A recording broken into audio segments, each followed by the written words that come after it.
Okay, y'all want to hear this dating horror story? All right. Okay, cool. So, I used to be on a dating website called Match. It was Hinge or Match, anyway, one of them, right? And so I was asked out on a date by a guy. Now, mind you, I was dumb. I should have had a phone call with him before we met up. But a couple of hours before we met up, he gave me his first call and I could barely understand him. The brother had a Nigerian accent. I said, okay, I don't mind. I like a Nigerian guy. So anyway, I drove all the way out to Fullerton to meet him. Okay. I met him. He must have been about 30 pounds heavier than his photos. All right, I like a big dude, no problem, but dang, that's a catfish. We went into a restaurant, well, a bar and restaurant.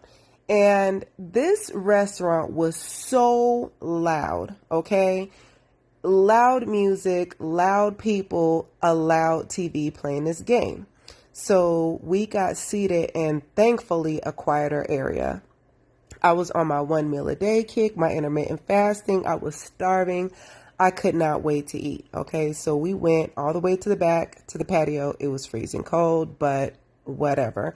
It was quieter than the inside. Okay, so we went back there and we ordered food. I asked him, oh, what are you going to get? And he looked at me like I was crazy. I was like, I don't want nothing to eat. And I'm all like, well, I want something to eat. I didn't come all the way out to Fullerton from Santa Clarita to not eat nothing to look at you.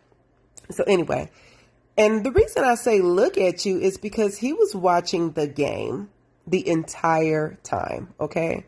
So he was watching the game the entire time and I was sitting up there eating. He said he wasn't hungry. I offered him some fries and he said, okay, I'll take what you don't eat.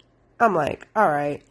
And so I sit up there and for the next hour and a half, he ignored me watching the game. We didn't even have small talk.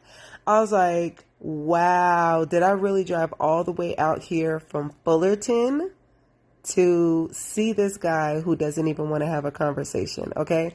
So I sat up there and I happily ate my burger, no bun, while he watched up there, and I was just munching and dancing and all this other stuff. Music is loud and all these other things. So finally I said, I've had enough. It's been an hour and a half. He's not talking to me. He's looking up at the screen. He has no interest in me. I said, I'm going to cut this short. So I said, okay, well, I'm going to go. And, he got the bill and whatever.